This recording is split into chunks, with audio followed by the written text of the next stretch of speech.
कार्यक्रम विद्यापीठात आणि महाविद्यालयात शासनाकडून सांगितलेल्या एका आकृतीबंधामध्ये ते कार्यक्रम होताना दिसत आहेत। अशा वेळेस जेव्हा राष्ट्रीय शिक्षण धोरणावरती चिकित्सक चर्चा व्हावी याकरिता आम्ही प्रस्ताव मांडला, त्यावेळेस देवेश कांबळे सर आणि आंबेडकर कॉलेज यांनी आपली सहमती दर्शवली आणि संपूर्ण सहकार्य या ठिकाणी दिलं। त्यातूनच आजचा हा कार्यक्रम यशस्वी होत आहे। प्रथमतः मी त्या सर्वांचे, देवेश कांबळे सरांचे आणि कॉलेजच्या सर्व प्राध्यापक आणि इतर कर्मचारी वर्गांचे आभार मानतो। पॉलो फेरी नावाचा एक फार मोठा अभ्यासक होता। त्यांनी पेडागॉजी ऑफ द ऑप्रेस नावाचं एक पुस्तक लिहिलं। त्या पुस्तकामध्ये पॉलो फेरी एक परंपरा आहे जी समता, न्याय आणि बंधुता मानणारी आहे आणि एक परंपरा ती स्त्रियांना, पुरुषांना जातीमध्ये, धर्मामध्ये आणि जेंडरच्या एकूण डिस्क्रिमिनेशन मध्ये उभं करणारी आहे। आज तुम्ही राष्ट्रीय शिक्षण धोरणाचं पान जरी उचलून पाहिलं तर राष्ट्रीय शिक्षण धोरणाच्या ड्राफ्ट मध्ये 73 वेळा संस्कृत शब्दाचा उल्लेख येतो। पॉलिसीमध्ये संस्कृतचा उल्लेख येतो, गोंडीचा उल्लेख येत नाही। संस्कृतीच्या विषयीचा आग्रह काय आहे? कारण की तुमचं आणि माझं समाजमन, आमच्या विद्यार्थ्याचं समाजमन हे एकजिन्सी करावं आणि त्या मूल्यांचे वाहक आम्ही आज निर्माण करावे, हे या धोरणाचा उद्देश आहे। या राष्ट्रीय शिक्षण धोरणामध्ये आरक्षणाची जे 484 पानाचा ड्राफ्ट होता त्यामध्ये आरक्षणाचा उल्लेख नाही। एका ठिकाणी उल्लेख येतो, तो म्हणजे की there will be no reservation in private institution. बाकी काय? ज्या सामाजिक कॅटेगरीज आहेत SC ST OBC त्या राष्ट्रीय शिक्षण धोरणामध्ये वापरण्यात आलेल्या नाही। त्याच्याऐवजी सोशली इकॉनॉमिकली डिसएडव्हान्टेज ग्रुप, का तुम्ही संविधानिक कॅटेगरीज वापरत नाही? काय वावगा आहे की SC ST OBC? Parliamentary debate झाले, संविधान निर्माणकर्त्यांनी विविध डिबेट केले आणि या कॅटेगरीज त्यांच्या सामाजिक, शैक्षणिक इतिहासाच्या आधारे उभ्या केल्या। राष्ट्रीय शिक्षण धोरणामध्ये म्हटलं की भारतामध्ये मोठ्या प्रमाणामध्ये खाजगी विद्यापीठ जगभरातली येतील। पुन्हा करता कुठली मुलं त्या शाळेमध्ये जाणार आहेत? पटसंख्येच्या नावाखाली शाळा संकुलच्या माध्यमातून 25 किलोमीटरच्या आतमधल्या शाळा बंद करून शाळा क्लस्टर स्कूल त्या ठिकाणी उभं करण्यात येणार आहे।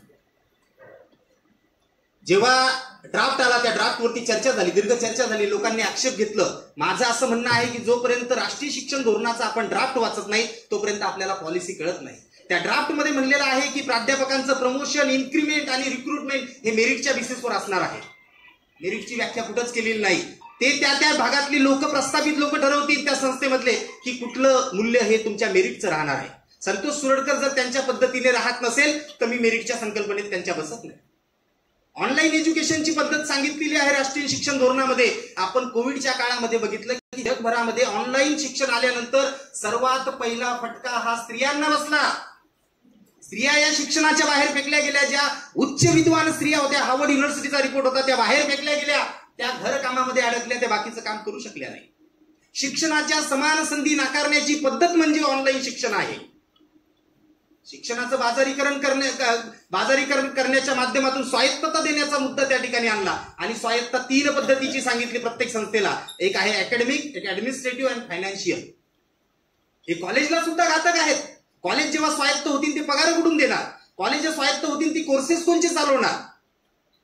शिक्षणाचं विकेंद्रीकरण होणे आवश्यक होतं, त्या ठिकाणी शिक्षणाचं केंद्रीकरण होणे करतायत आणि त्या ठिकाणी लिहिलेलं आहे की जी कॉलेज, महाविद्यालय बंद होतील पटसंख्येच्या नावाखाली त्यांचा उपयोग हा समाज उपयोगी कामाकरता वापरण्यात येईल। उदाहरणार्थ प्रौढ शिक्षण किंवा इतर कामांकरता। हे शब्द आहे, मी जे बोलतोय ते पानापानावरच तुम्हाला सांगतो।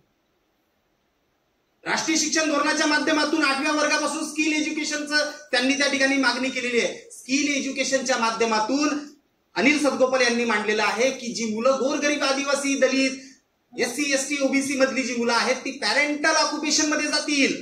जी पारंपरिक, कारण त्यांच्याजवळ भांडवल नाही। 8व्या वर्गातला मुलगा कुठला व्यवसाय निवडणार आहे? संविधानाच्या संदर्भातली ही संपूर्ण चर्चा व्हावी। तुमच्या आणि माझ्या जॉबच्या संदर्भामध्ये, इतर बाबींच्या संदर्भामध्ये विदारक प्रश्न निर्माण झालेले आहेत। आज गोंडवाना विद्यापीठाची लोकसत्ता मधले काही दिवसापूर्वीची जी जाहिरात होती की 78,000 जे एनरोलमेंट विद्यापीठाचं होतं ते आता 55-56 हजारावर आले। कुठे गेले 20,000?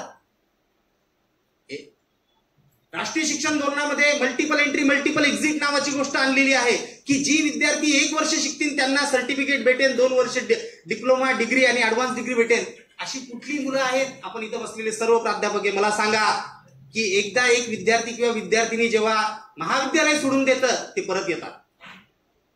तुम्ही लिगलाइज करतायत त्याला, एका पद्धतीने एका स्ट्रक्चर मध्ये लीगल फॉर्म मध्ये त्याला सँक्टिटी देतायत की मुलं शिक्षणाच्या बाहेर गेली पाहिजे, आणि या भांडवली व्यवस्थेकरता skill labour, unskill labour provide करणारा मजूर या ठिकाणी निर्माण करतो. हे अस्वस्थ करणार आहे सर्व.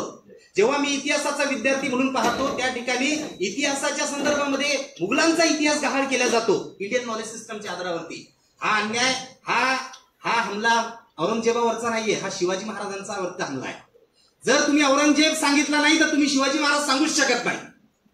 हा शिवाजी महाराजांच्या इतिहासाच्या विरोधातला कट आहे. हा कट समजून घेणे महत्वाचं. या देशामधली जाती व्यवस्थेचं पुनरुत्पादन करायचं आहे. स्त्री पुरुषांमधले भेद उभे करायचे आहेत. कुठली ज्ञान परंपरा सांगायची की ज्या ज्ञान परंपरामध्ये भेदाचं संपूर्ण तत्व केंद्रीय भागी आहे? हे सर्व प्रश्न तुम्हाला आम्हाला भेडसावतात आणि ह्या प्रश्नांचं उत्तर आम्ही शोधलं पाहिजे. आम्ही विवेकी आहोत. लोकशाही समाज कुठलाही आपोआपवादातून घडत नाही, तो घडवावा लागतो. तुम्ही आम्ही चांगले 1.5 लाखापर्यंत 2 लाखापर्यंत पगार मिळवतो. तुमचं आणि माझं कर्तव्य इथपर्यंतच नाही. हिटलरनी सुद्धा, मुसोलिनी सुद्धा लोक घाबरवले. ते घाबरून जगणं जमणार नाही. आम्हाला निर्भीडपणे संविधानिक मार्गाने, लोकशाही मार्गाने सांगावं लागेल सत्य. जे तुकारामानं म्हटलं, सत्य असत्याशी मन केले ग्वाही, ते आम्हाला सांगावं लागेल. आणि ते सांगण्याकरता जी अस्वस्थता महाराष्ट्रभरातल्या, भारतभरातल्या प्राध्यापकांमध्ये आहे तीच या गोंडवाना विद्यापीठामधल्या प्राध्यापकांमध्ये होती. आणि तीच अस्वस्थता सगळ्या लोकांना एकत्र आणली की आपण एक प्रोग्रेसिव्ह फोरम घेऊन एकत्र यावं. प्रोग्रेसिव्ह फोरमचं काय आहे की जे चाललेलं आहे ते आम्ही उघड्या डोळ्यांनी बघू शकत नाही. त्याच्यामध्ये आमचा वैचारिक हस्तक्षेप असला पाहिजे. आम्ही त्याच्यावरती बोलणार. आम्ही या देशाचे नागरिक आहोत. या देशामधले नेहरू असतील, गांधी असतील, बाबासाहेब असतील, ज्या ज्या लोकांनी या देशामध्ये ही लोकशाही किंवा हे स्वातंत्र्य मिळवण्याकरता काम केलेलं आहे ते स्वातंत्र्य बाधित ठेवण्याचं, अबाधित ठेवण्याचं तुमचं आमचं काम आहे. आणि या समूहानं जोपर्यंत चर्चा करत नाही, चिकित्सक जाणीवेचा वर्ग घडवत नाही, आम्ही तोपर्यंत, विद्यार्थी घडवत नाही तोपर्यंत आम्ही काहीच करू शकत नाही. लोक म्हणतात की एनईपी लागू झाला, आता काय करणार? हिटलर जेव्हा सत्तेवर आला, मुसोलिनी सत्तेवर आला, तेव्हाही लोकांनी तसंच म्हटलं. काळे कायदे लागू झाले तेव्हाही लोकांनी तसंच म्हटलं. शाश्वत असणे हे ब्राह्मणिक तत्व आहे, जे नष्ट होत नाही, जे नैसर्गिक मानलं जातं. आणि मानवांच्या कृतीला जेव्हा नैसर्गिक मानलं जातं ते फॅसिझमचं आणि ब्राह्मणत्वाचं तत्व आहे. म्हणून जी विविध मंडळी आहेत आमच्या सोबतची, आपण सर्व मिळून ही अस्वस्थता कशी सोडायची, ही कोंडी कशी फोडायची, हा जो गुंता आहे हा गुंता कसा सोडायचा, याकरिता सर्वांनी एकत्र आलो. आम्ही ठरवलं की हे प्रोग्रेसिव्ह टीचर फोरम उभं करायचं. हे फोरम जे आहे वैचारिक हस्तक्षेप करणारं असेल. हे फक्त तुमच्या आणि माझ्या समस्या सोडवणारं नसेल. जे जे काही विद्यापीठात घडतंय, जे महाराष्ट्रात घडतंय, तिथं आमची प्रमुख भूमिका असली पाहिजे.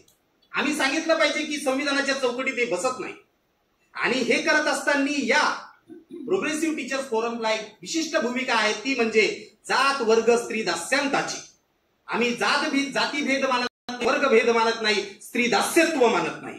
स्त्री पुरुषातली विषमता ही पदोपदी प्रशासनातली असेल, विद्यापीठातली असेल, कॉलेजमधली असेल, शाळेतली असेल, सामाजिक व्यवहारातली असेल, सार्वजनिक अवकाशातली असेल, ती सामाजिक विषमता, स्त्री पुरुष भेदाची ही फुलेवादानं दिलेलं तत्व, ताराबाई शिंदेनं दिलेलं तत्व हे जमिनीवर उतरायचं. जातीभेद जो विविध संघटनांमध्ये केला जातं, जातींच्या याद्या तयार केल्या जातात आणि पसरवल्या जातात, जातीभेद नष्ट करायचं फुलेवादाचं तत्व आहे, ते पुढे घेऊन जायचं. समाजामध्ये वर्ग जो वरच्या वर्गात जातो तो खालच्या वर्गांच्या प्रश्नांपासून विभक्त होतो, जमिनीच्या विविध लोकांच्या प्रश्नांपासून होतो. तो विभक्त न होता तो जैविक बुद्धिजीवी बनावा. त्याला तळागाळातल्या लोकांचे प्रश्न, त्याचं दुःख कळावं आणि त्या दुःखात एकवटल्या जावा. आणि हे जे फोरम आहे हे इंटेलेक्च्युअल इंटरफेरन्स करणारं फोरम असावं, या उद्देशाने प्रोग्रेसिव्ह टीचर्स फोरमची या ठिकाणी स्थापना केली. म्हणून बोलवत असताना सुद्धा आम्ही जे 2 वक्ते बोलवले, मी थोडा दीर्घ बोललो पहिला कार्यक्रम असल्यामुळे. थोरात सर आपल्या सर्वांना परिचित आहेत. थोरात सर हे जेएनयू मध्ये प्रोफेसर राहिलेले आहेत, जिथे मी सुद्धा शिकलो जेएनयू मध्ये, आणि तिथे एमेरिटस प्रोफेसर राहिले सर. त्यांनी सर्वात महत्वाचं काम भारतभरामध्ये विविध कामं केली. त्याच्यामध्ये Indian institute of Dalit studies फार मोठी संस्था त्यांनी उभी केली आणि त्यांचं काम मोठं आहे. त्या कामाच्या संदर्भामध्ये मी तुम्हाला सांगावं इथपर्यंत अशी बाब नाहीये, ते सर्वांपर्यंत पोहोचलेले आहेत. रमेश बिजेकर सर हे संपूर्ण आयुष्यामध्ये शिक्षण प्रश्नाच्या संदर्भामध्ये फुले आंबेडकरांच्या भूमिकेनुसार शिक्षणातील बदल घडावा देशामध्ये कॉमन एज्युकेशन असावं. कलेक्टरचा मुलगा असेल किंवा रिक्षा चालकांचा मुलगा असेल, या देशामध्ये सगळ्यांना कॉमन एज्युकेशन सिस्टम जी फिनलँडमध्ये आहे त्या पद्धतीची शिक्षण व्यवस्था भारतात असावी, याकरिता मागच्या 40 वर्षापासून सर संघर्षरत आहे, काम करत आहे. म्हणून त्यांना बोलवलं की या ठिकाणी आपण त्यांना ऐकू. त्यानंतर आपला लंच ब्रेक होईल, त्याच्यानंतर पुन्हा आपले प्रश्न घेऊन येऊ. प्रश्न माणसाला पडणे हा संविधानाचा गाभा आहे. प्रश्न आपल्याला पडले नाही तर आपण ही कोंडी फोडू शकणार नाही. माझी विनंती आहे सर्वांना की आपण थांबा, प्रश्न विचारा. आपण सहमतीचं राजकारण करण्याकरता इथे आलेलो नाही. आपण असहमतीच्या राजकारणातून सहमतीचं राजकारण बदलू. आपण असहमतीतून लोकशाही समाज घडवू. तुमच्या आणि माझ्यामधले भेद हे भेद विचाराचे असावे. तुमच्या आणि माझ्यामधले भेद जातीचे, धर्माचे, संप्रदायाचे, स्त्री पुरुष विषमतेचे नसावे. त्याला सगळ्यांना भेदून आपण सर्वांनी या भविष्यात सुद्धा या गोंडवानाच्या संपूर्ण परिक्षेत्रामध्ये काम करू. आज जेव्हा नॉम चॉम्स्कीला प्रश्न पडला, नॉम चॉम्स्की फार मोठे अभ्यासक आहे, हे एवढं बोलून थांबतो. त्यांनी बघितलं की जेव्हा विद्यार्थी रस्त्यावर उतरले होते दिल्लीमध्ये आणि लढत होते, नॉम चॉम्स्की आता फार 90च्या जगामध्ये त्यांनी भाषा या संस्कृती याच्यावरती भयानक अभ्यास केला. तेव्हा त्यांनी प्रश्न विचारला की जेव्हा भारतातले शेतकरी रस्त्यावर उतरतात, का विद्यार्थी लढतात, तेव्हा या देशातला प्राध्यापक वर्ग कुठे आहे? शिक्षक आपण त्या प्राध्यापक वर्गासारखं आपण आपल्यावरती ते डाग लागायला नको. मला माहित आहे की सगळे जागृत आहेत म्हणून इथं आलेलं आहे, परंतु एक या देशाचे नागरिक म्हणून, या संविधानाला प्रिय मानणारे म्हणून आपण ही मी फक्त या ठिकाणी आव्हान करतो. आणि आपण संपूर्ण कार्यक्रम भर या ठिकाणी थांबू, चर्चा करू, एवढं बोलतो आणि आपल्या सर्वांचे स्वागत करू या ठिकाणी थांबतो. जय संविधान. उद्घाटन या राष्ट्रीय चर्चासत्राचं उद्घाटन झालं असं जाहीर करतील व उद्घाटनपर भाषण करतील अशी मी त्यांना विनंती करतो.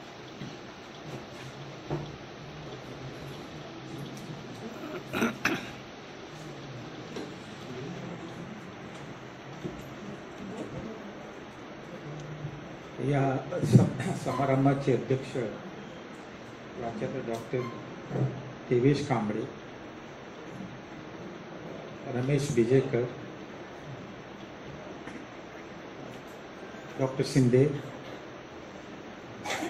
बंधू आणि भगिनींनो,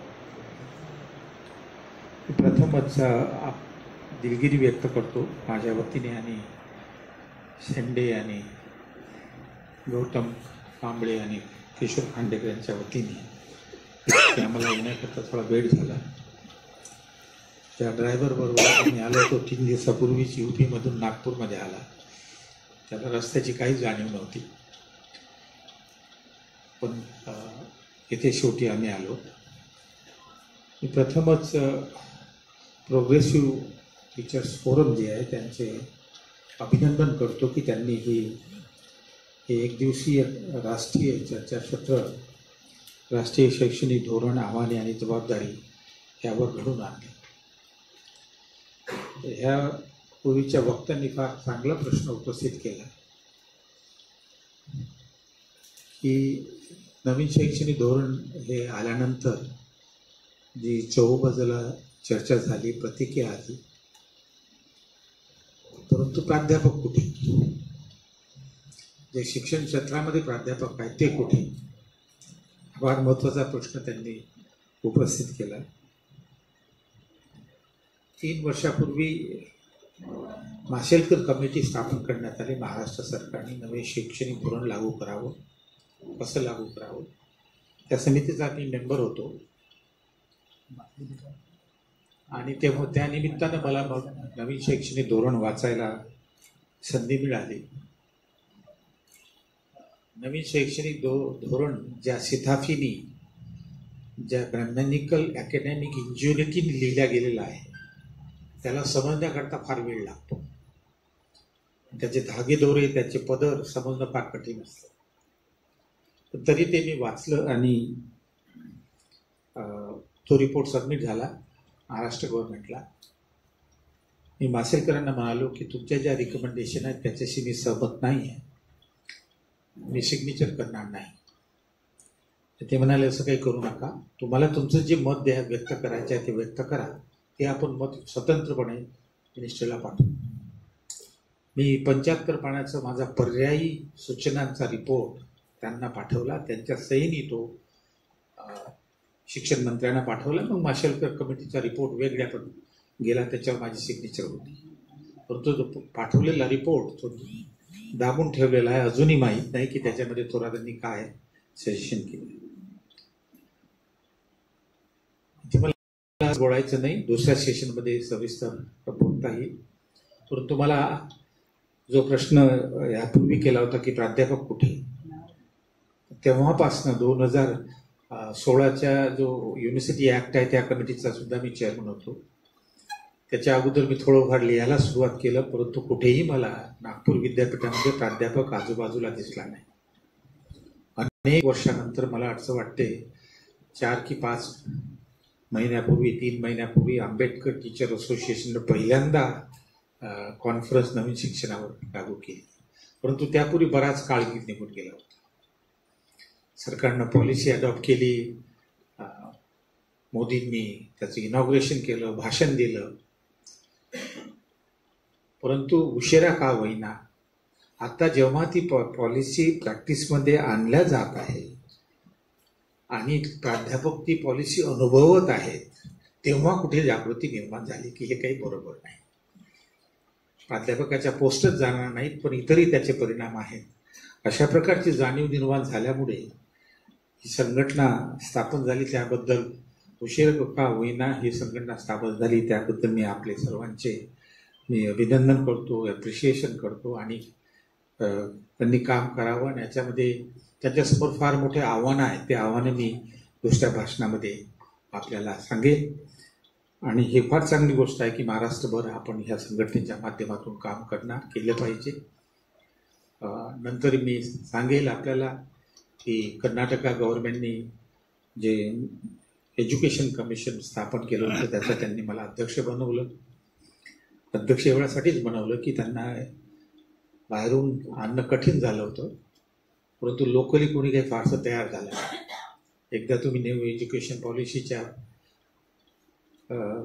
वर विश्लेषणाकरता जी समिती बसवली तर तुमची इमेज ही अँटी BJP होती, अँटी सरकार होते. तो कोणी फारसा पुढाकार घेतला नाही. मला चीफ मिनिस्टर डेप्युटी चेअरमननी म्हटलं की तुम्ही पुढाकार घ्या, मी ॲक्सेप्ट केली. तो रिपोर्ट मी सबमिट केलेला आहे, त्याच्यामध्ये संपूर्णपणे डिटेल असं विश्लेषण आहे. त्यावर आपण प्रश्नोत्तरीमध्ये चर्चा करू.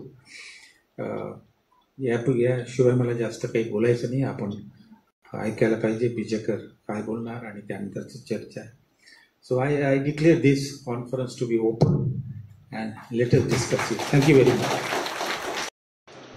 यानंतर या उद्घाटन सत्राचे अध्यक्ष महाविद्यालयाचे प्राचार्य आदरणीय प्राध्यापक डॉक्टर देवेश कांबळे सर अध्यक्षीय भाषण करतील अशी मी त्यांना विनंती करतो.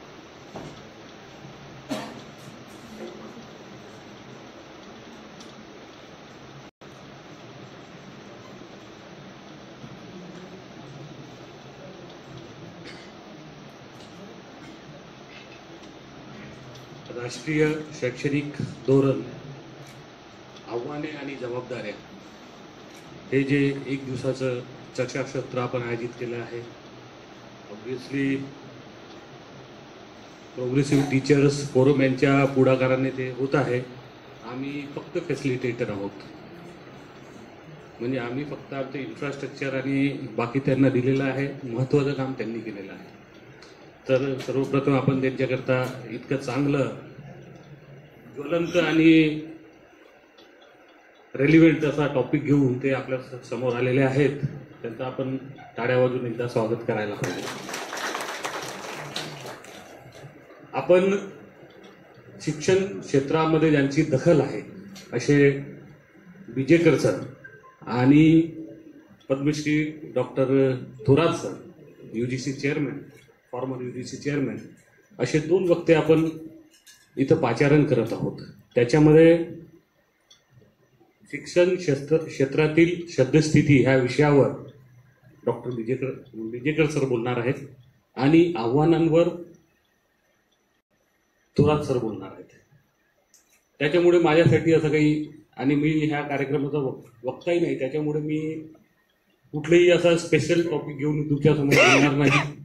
ह्या जी कॉन्फरन्स आहे याचा उद्देश काय आहे याच्याबद्दल प्रस्तावनेमध्ये सुरटकर सरांनी अगदी म्हणजे त्याला ओरेटरी म्हणतात, ते चांगले ओरेटर आहेत, तुम्हाला समजावून सांगितलेलं आहे. आपण स्वातंत्र्यानंतर जेव्हा आपण स्वातंत्र्य झालो तेव्हा आपली एक एज्युकेशन सिस्टीम होती आणि आपण नेहमी ती जी सिस्टीम आहे त्याला आपण नेहमी क्रिटिसाइज करतो की ही जी सिस्टीम आहे ही लोकांना बाबू बनवण्यासाठी सिस्टीम आहे. ही नेहमी त्या सिस्टीमवर आपण टीका करत असतो आणि ती सिस्टीम आपण 1968 पर्यंत फॉलो केली आहे एकंदरीत. कारण आपण पहिलं जे मेजर ओव्हरऑल जे म्हणतो ओव्हरऑलिंग जे म्हणतो सिस्टीमची ते पहिल्यांदा 1968 मध्ये केलं कोठारी कमिशनच्या मार्फत आणि सरांनी सांगितले 21 मेंबर्स होते, सगळ्यांचं नाव पब्लिक आहे. आज आपण एज्युकेशन क्षेत्रामध्ये आहोत, बरेच वर्षापासून आहोत. 2017 मध्ये नॅशनल एज्युकेशन पॉलिसी बनवण्याकरता कमिटी आली. 19 मध्ये त्यांनी रिपोर्ट दिला, 20 मध्ये तुम्ही लागू केली. किती मेंबर आहेत? आज सरांनी सांगितलं म्हणून मला माहिती झालं की 7 मेंबर आहेत. हु वॉज द चेअरमॅन? कोण होते चेअरमॅन? मला गॅरंटी आहे की अर्ध्या लोकांना माहिती नसेल. के कस्तुरी रंजन जे होते, जे मला वाटतं इस्रोमध्ये सायंटिस्ट होते, ते ह्या कमिटीचे चेअरमॅन होते. आणि सायंटिस्ट लोकांनी एक सोशल डॉक्युमेंट बनवावं हेच आयरनी वाटते मला. कमीत कमी एखादा जो एज्युकेशनिस्ट असायला पाहिजे होता, ज्यांना सोशियोलॉजी माहीत असायला पाहिजे होती, ज्यांना इकॉनॉमिक्स माहीत असायला पाहिजे, ज्यांना हिस्ट्री माहीत असायला पाहिजे होती, ज्यांना पॉलिटिकल सायन्स माहीत असायला पाहिजे होते, ज्यांना अँथ्रोपोलॉजी माहीत असायला पाहिजे होती, ज्यांचा ह्या सगळ्या सोशल सायन्सेसमध्ये ज्यांचा हस्तक्षेप आहे अशा कोणतरी. आता मी क्रिटिसाइज नाही करत, सायंटिस्ट हे काही हुशार नाही राहत असं नाही आहे, होऊ शकते कस्तुरी साहेबांना ह्या सगळ्या गोष्टीची माहिती असेलही. इतर मेंबर्स ॲटलिस्ट हिडिक जे आहे, इतर मेंबर्स ते सुद्धा ह्या विविध क्षेत्रातले असायला पाहिजे होते, नामवंत असतील. एखादी मला कमिटी पाहिली नाही मी किती, 7 लोक होते, म्हणजे कॉम्पॅक्ट कमिटी होती. आणि जेव्हा ते रिपोर्ट आली तेव्हा कोरोना चालू झाला होता आणि जवळपास 2-2.5 वर्ष आपण कोरोनामध्ये होतो, जेव्हा आपण असेंबल होत नव्हतो. आणि 20 मध्ये आपण ते लागू केली. 25 पर्यंत अजून काही लागू झाले नाही. आणि व्हॉट वर द एम्स काय होते ह्या कमिटी फॉर्म करण्याचे की इक्विटेबल असायला पाहिजे, क्वालिटेटिव्ह असायला पाहिजे.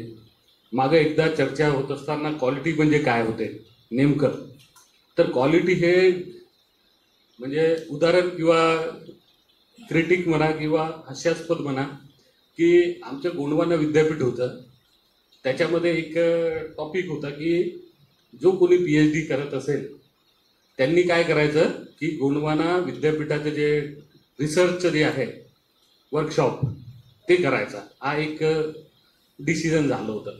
मग त्या मॅनेजमेंटच्या याच्या म्हणजे अधिसभेमध्ये हा विषय आला होता की बा इतर लोकांनी जर नागपूर विद्यापीठ इतर विद्यापीठांनी जे आयोजन करतात त्यांनी जर तिथून केलं असेल तर तुम्ही ते व्हॅलिड ठरवायला पाहिजे.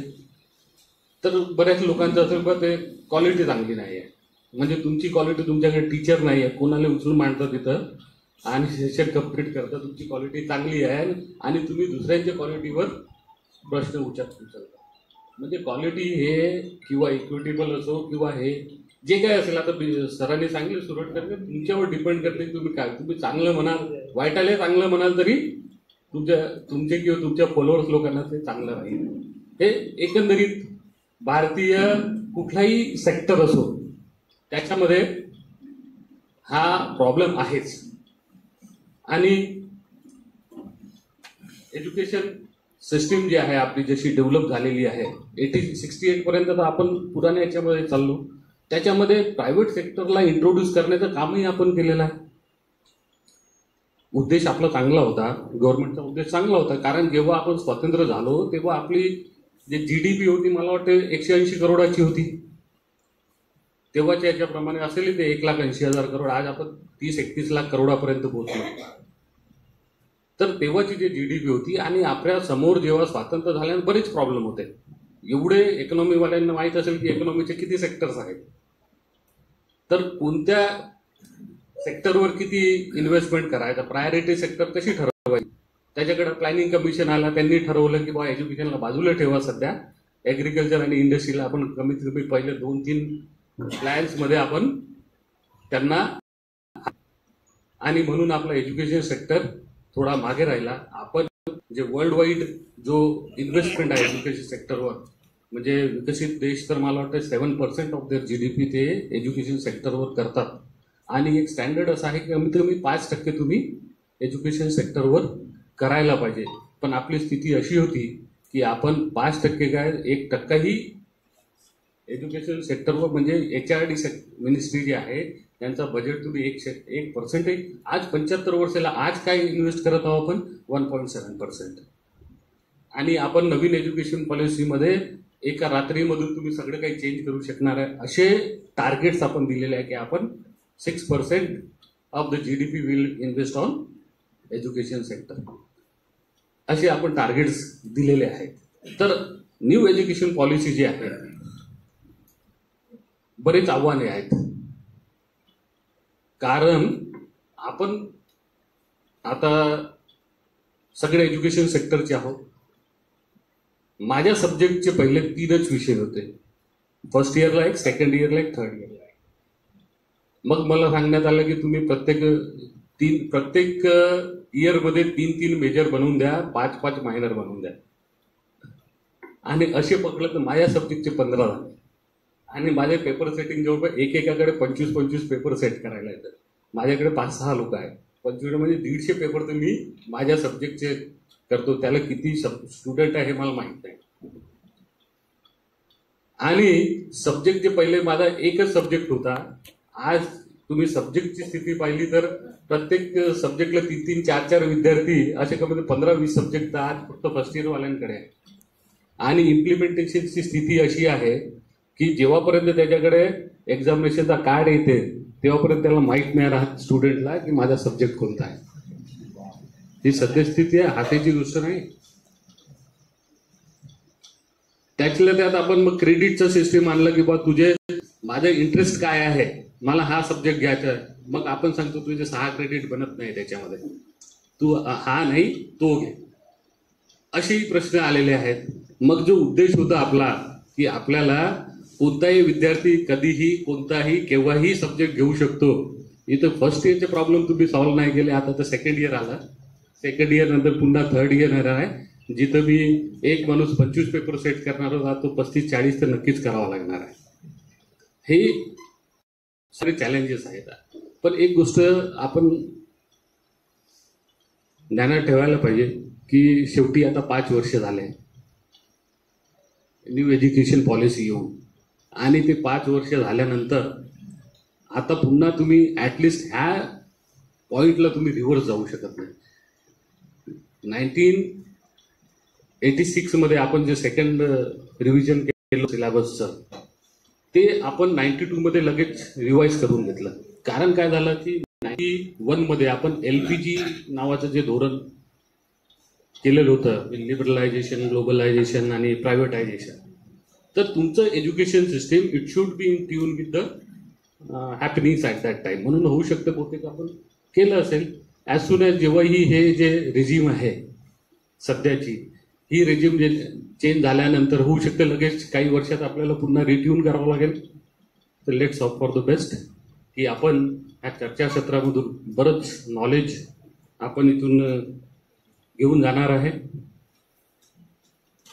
मी मगाशी म्हटलं की आपण प्रायव्हेट सेक्टरला इन्व्हाइट केलेला आहे. कारण काय आहे की आपल्याकडे लिमिटेड जो बजेट होता at the time of independence आपल्याकडे जो लिमिटेड बजेट होता, त्यावेळेस आपण जो आपला एज्युकेशन सेक्टर आहे त्याला आपण कॅटर करू शकत नव्हतो. त्याच्यामुळे आपण प्रायव्हेट इन्व्हेस्टमेंट इथं आणली. बट ते प्रायव्हेट इन्व्हेस्टमेंट जे आहे it will be govern controlled by the state. म्हणजे ते लोक आपलं काही करू शकत नव्हते, आजही काही नाही करू शकत. जर तुम्ही मुभा दिली नाही तुम्ही जर लिव्हरेज दिला नाही प्रायव्हेट सेक्टरला तर आजही ते काही करू शकत नाही. पण your intention should be correct. तुमचे इंटेन्शन बरोबर पाहिजे. जर तुम्हाला एज्युकेशनचं बाजारीकरण करवायचं असेल तर मग गोष्ट वेगळी आहे. बट जर तुम्हाला एज्युकेशनला कंट्रोल करायचं असेल, तुम्हाला काय शिकवायचं हे सांगायचं असेल, तर तुमच्याकडे इतके टूल्स आहेत की तुम्ही ऑलवेज प्रायव्हेट सेक्टरला तुम्ही कंट्रोल करू शकता. तुम्हाला कसा नागरिक घडवायचा आहे, एज्युकेशन कशासाठी पाहिजे, तर liberty, liberalization of mind, cultivation of mind is the ultimate aim of human existence, असं डॉक्टर बाबासाहेब आंबेडकर. तर तुम्हाला काय करायचं आहे, and education is the best tool to cultivation of mind. आणि जर एज्युकेशनला तुम्हाला बरोबर करायचं असेल, तुम्हाला मॉरल रेस्पॉन्सिबल सिटीजन्स बनवायचं असेल, तर तुम्हाला एज्युकेशन सिस्टीम हे it should be well planned, it should be well tuned with the cultural, social, political realities of the nation. म्हणजे तुमच्या देशाच्या जे परिस्थिती आहे त्याच्यासोबत it should be well tuned. तरच तुम्ही जे तुमचं एम्स आहे ते साध्य करू शकता. आपण पाहिलं आहे की जेव्हा आपण इंडिपेंडंट झालो तेव्हा स्कूल कॉलेजेसची संख्या फार कमी होती. मला आठवते की माझ्या घरचे सगळे लोक जे होते, जे तेव्हा BA जे झाले असतील, ते सगळे जाऊन नागपूरला शिकले. माझ्याच ओळखीचे इतके लोक आहे की तेव्हा त्यांना इकडे शिकणं मुश्किल होतं, नागपूरला जाऊन शिकणं मुश्किल होतं, कारण नागपूरला जाणंही म्हणजे it was a costly affair. कारण आपल्याकडे हायर एज्युकेशन अवेलेबल होतं, लोक औरंगाबादला जात होते शिकायला. इव्हन ब्रह्मपुरीमध्ये तेव्हा जे एक्झिस्टिंग स्कूल कॉलेजेस होते तिथंही ग्रामीण लोक येऊन शिकणं कठीण होतं.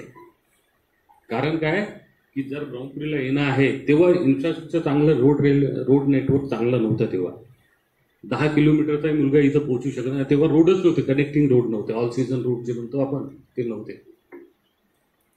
तर अशा परिस्थितीमध्ये प्रायव्हेट सेक्टर जेव्हा आलं तर private sector is always govern by profit motive. कोणतंही प्रायव्हेट सेक्टर असो. तर अशा परिस्थितीमध्ये ज्यांच्याजवळ पैसा आहे तो इन्व्हेस्ट करेल आणि इन्व्हेस्ट करेल प्रॉफिट करेल. तर बरेच स्कूल कॉलेजेस ज्यांच्याकडे पैसा होता त्यांनी तेव्हा स्कूल कॉलेजेस काढले.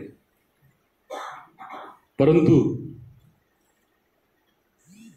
सर्व लोकांकरिता स्कूल कॉलेजेस हे जे आहे ते निघायला पाहिजे. सगळ्यांना त्यांच्या घराजवळ एज्युकेशनची फॅसिलिटी मिळायला पाहिजे. ह्या उद्देशाने आम्ही 1965 मध्ये आमची संस्था जी आहे doctor Babasaheb Ambedkar education society, barrister Rajabhau Khobragade यांच्या नेतृत्वामध्ये आम्ही इथं सुरुवात केली. तर आम्ही पहिल्यांदा हॉस्टेल फॅसिलिटी केली की जे लोक ज्यांना शिक्षणाची गरज आहे, जे शिकू इच्छितात आणि त्यांचे गावं असे रिमोट आहेत जिथं काही तेव्हा जंगलही फार होते, जंगला दऱ्याखोऱ्यामध्ये आहेत, त्यांना सगळ्यांना ब्रह्मपुरीला येऊन शिक्षण घ्यायला मौका मिळावा म्हणून आम्ही पहिले हॉस्टेल काढलं. आणि तेव्हा आणि बरेचसे लोक आताही भेटतात. मगाशीच मला कोणतरी ते बुक स्टॉलवाले जे आहे ते कुठतरी एज्युकेशन डिपार्टमेंटमध्ये ते म्हणत मी तुमच्या शाळेचा स्टुडंट आहोत, हॉस्टेलमध्ये राहिलो होतो. तर हॉस्टेलमध्ये राहून बरेच लोकांनी आपल्या एज्युकेशनची परस्यूट आहे ते त्यांनी अचीव्ह केली आहे आणि बऱ्याच चांगल्या पोझिशनवर ते गेलेलं आहे. त्यानंतर step by step primary school, high school, 68 मध्ये आम्ही हायस्कूल काढलं आणि अजूनही आहे ते. त्याच्यानंतर महाविद्यालय काढलं की लोकांच्या ज्या हायर एज्युकेशनच्या नीड्स आहेत त्या पूर्ण होण्यासाठी हायर एज्युकेशन झालं. त्याच्यानंतर टीचर ट्रेनिंग स्कूल आहे आमचं की बा काही लोकांना टीचर बनायचं असेल चांगले तर टीचर ट्रेनिंगसाठी आलं. त्याच्यानंतर आम्ही DED काढलं होतं पण आता ते अस्तित्वात नाही आहे. पण आता आजकाल प्रोफेशनल एज्युकेशनचं बडं चांगलं आहे कारण लोकांना जॉब ओरिएंटेड एज्युकेशनचं जे एम आहे ते आता बदलले आहे. लोकांना एज्युकेशन कशासाठी पाहिजे किंवा गव्हर्नमेंटला एज्युकेशन कशासाठी पाहिजे तर they have to create a labour force for the industry. आणि आजकाल तर पहिले जे बाबासाहेबांनी इतक्या मेहनतीने 8 तास बनवले होते ते आज पुन्हा 12 तास झाले असं मी इतक्यामध्ये ऐकलं. लेजिस्लेशन पास झालंय, आता तुम्ही 12 तास काम करावं लागणार आहे तुम्हाला.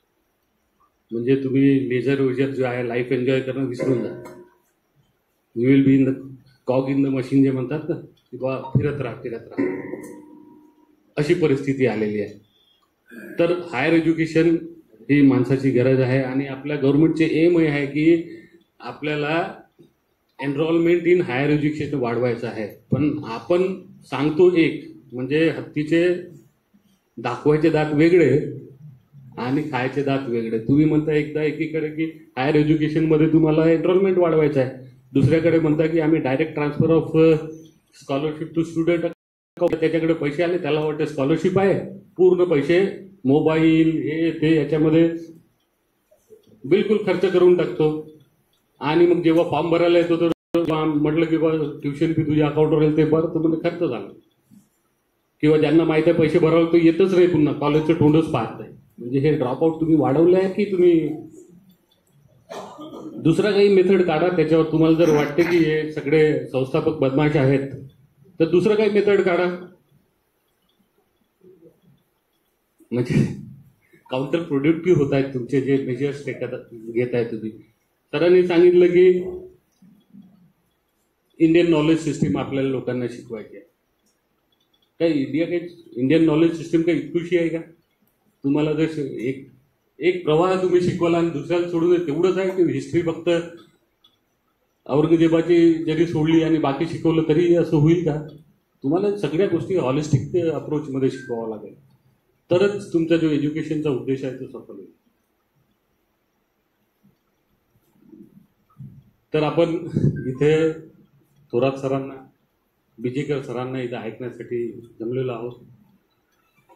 मी माझ्या तर्फे प्रोग्रेसिव्ह टीचर्स फोरम यांचे आभार मानतो, कारण ते आवश्यक त्यांच्या प्रयत्नांमुळे हे सफल झालेलं आहे किंवा पूर्णत्वास येत आहे. त्यांचे आभार मानतो. थोरात सर आमच्या कॉलेजमध्ये पहिल्यांदाच येत आहे. आम्हाला असा काही आम्ही प्रोग्राम अरेंज केला नाही आजपर्यंत की थोरात सरांना बोलतो. तरी पण कोणत्या निमित्ताने काय असं सर आमच्या कॉलेजमध्ये आले आणि आमचे वर्गांना ते उद्बोधन देतील. विजयकर सर यांचेही आभार मानतो. तुम्ही सगळे मला वाटते काही लोक अमरावतीपासून आलेले आहेत तिथं. अमरावती, अकोला, चंद्रपूर, गोंडपिपरी आणि इकडे भंडारापासूनही आले आहेत बरेच लोक. काही सुजाण नागरिकही आलेले आहेत. हे आमचे आता नाव माझे शेवडे, उत्तम शेवडे आहेत, सुशील वाचनिक दिसत आहे. हा कुठल्याही कॉलेजमध्ये प्राध्यापक नाही आहे, पण विषय इतका लोकांच्या जवळचा आहे की आणि पब्लिक लाईफमध्ये वावरतात हे लोक. तर ह्या गोष्टीचं नॉलेज त्यांना असायला पाहिजे असे बहुतेक त्यांचा उद्देश असेल. त्याच्यानंतर सगळ्यांचं नाव आता घेत नाही. बरेचसे आमचे PhD स्टुडंट आहे आंबेडकर थॉटवाले, 1 2 3 4 तर आत्ताच दिसत आहे मला. तर सगळ्यांचे आभार मानतो आणि इथंच थांबतो. Babasaheb Ambedkar college of arts, commerce and science Brahmapuri यांच्या संयुक्त विद्यमाने आयोजित राष्ट्रीय शैक्षणिक धोरण, आव्हाने आणि जबाबदारी या अत्यंत महत्त्वपूर्ण थीमला केंद्रीभूत ठेवून या एक दिवसीय राष्ट्रीय चर्चासत्राचे अध्यक्ष, या महाविद्यालयाचे प्राचार्य डॉक्टर देवेश सर, उद्घाटक म्हणून चिंतन मंचावर आसनस्थ असलेले आमचे मार्गदर्शक आदरणीय डॉक्टर सुखदेव थोरात सर, माननीय रमेश बिजेकर सर, आणि या चर्चासत्राच्या निमित्तानं या सभागृहामध्ये उपस्थित असणाऱ्या सर्वच प्राध्यापक भगिनींनो आणि बंधूंनो, खरे तर हा जो उद्घाटकीय कार्यक्रम आहे तो औपचारिक आहे. जो महत्त्वपूर्ण कार्यक्रमाचा टप्पा असेल तो यानंतरचा आहे. या उद्घाटकीय कार्यक्रमामध्ये डॉक्टर सुखदेव थोरात सर यांनी उद्घाटकीय भाष्य नोंदवलं 2-3 मिनिटे महत्त्वाचं बोलले, त्याबद्दल मी त्याचं मनपूर्वक आभार मानतो. या उद्घाटकीय कार्यक्रमाचे अध्यक्ष डॉक्टर देवेश कांबळे सर यांनीही संक्षिप्त का होईना पण अत्यंत महत्त्वपूर्ण विचार त्यांनी आपल्या अध्यक्षीय भाषणामध्ये मांडलेत. आणि विशेष करून आमच्या या टीचर्स फोरमला मागील काही दिवसांमध्ये अत्यंत महत्त्वपूर्ण सहकार्य केलं, त्याबद्दल फोरमच्या वतीनं त्यांचा मी अंतःकरणपूर्वक आभारी आहे. शैक्षणिक चळवळीतील अग्रणी माननीय रमेश विजयकर सर या ठिकाणी उपस्थित आहे, त्याबद्दल त्यांचाही मी मनपूर्वक आभारी आहे. विशेषतः अमरावती, नागपूर, भंडारा, गडचिरोली, चंद्रपूर अशा अनेक ठिकाणावरून प्राध्यापक आलेत आणि मला हे माहीत आहे की आजचा दिवस आहे आणि अशा सुट्टीच्या दिवसाला प्राध्यापक फारसे कुठल्याही कॉन्फरन्सला उपस्थित पण माझी पक्की ही ठाम धारणा आहे की या सभागृहामध्ये जे प्राध्यापक उपस्थित आहेत ते निष्ठावंत आहेत. फुले शाहू आंबेडकर या विचारसरणीवरती चालून त्यांचा विचार समाज झाला पाहिजे या प्रबोधन परंपरेवरती निष्ठा ठेवून आहेत, त्याबद्दल खरे तर मी आपल्या सर्वांचेच या उद्घाटन सत्रामध्ये आभार मानतो.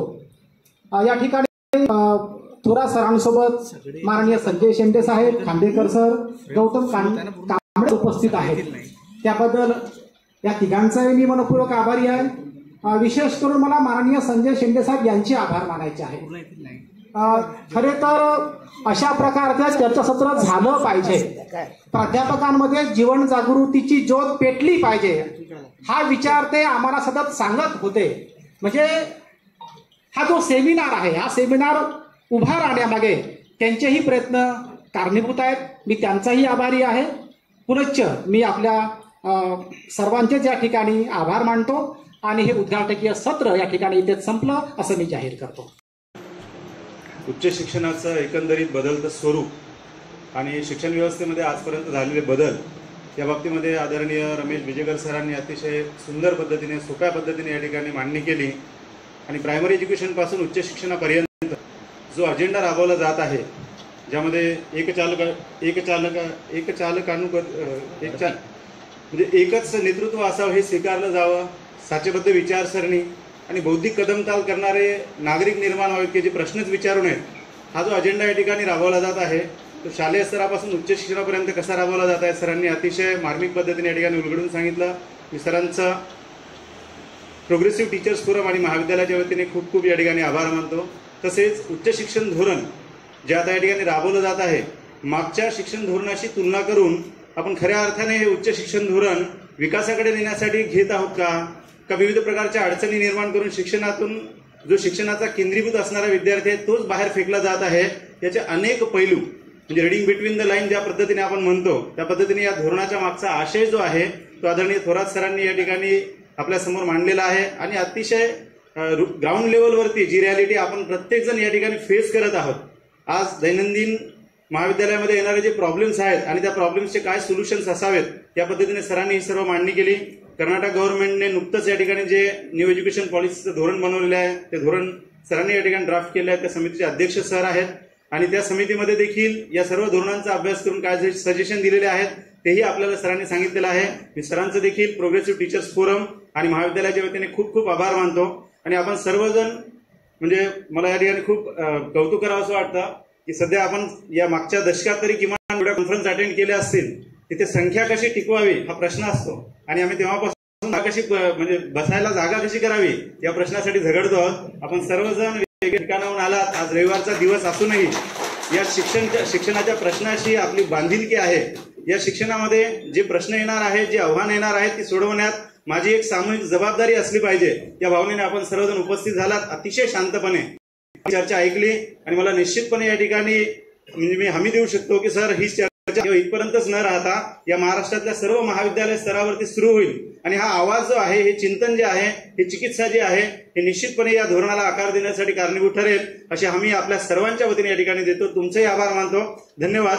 सर्वांना भोजनाची व्यवस्था केलेली आहे बाजूच्या हॉलमध्ये, सर्वांनी जेवण करून घ्यावं. आणि सर्वात महत्वाची बाब, आतापर्यंत सरांचं सर्व ऐकून घेतलेलं आहे. ग्राउंड लेवल रियालिटीमध्ये आपल्याला काय प्रॉब्लेम येतात ते सरांपर्यंत पोहोचवावेत म्हणून आपण एक क्वेश्चन आन्सर सेशन याच्यानंतर ठेवलेलं आहे. माझी आपणा सर्वांना विनंती आहे की त्यामध्ये आपण आपलं इनपुट द्यावं. तुमच्या महाविद्यालय स्तरावरती, तुमच्या विषयाच्या स्तरावरती, तुमच्या शाखेच्या स्तरावरती आपण बोर्ड ऑफ स्टडीजमध्ये काम करतो, सिनेटमध्ये काम करतो, प्राधिकरणांमध्ये काम करतो, तिथे काय अडचणी येत आहेत. कारण या सगळ्या अडचणी जर या ठिकाणी डिस्कस झाल्या तर मागची पॉलिसी सरांनी त्यावर जे सोल्युशन दिलेले आहेत ते अगदी मार्मिक सोल्युशन्स आपल्याला मिळतील. तर आपण सर्वांनी पुढच्या सेशनला याच संख्येने उपस्थित राहावं अशी अपेक्षा व्यक्त करतो. धन्यवाद.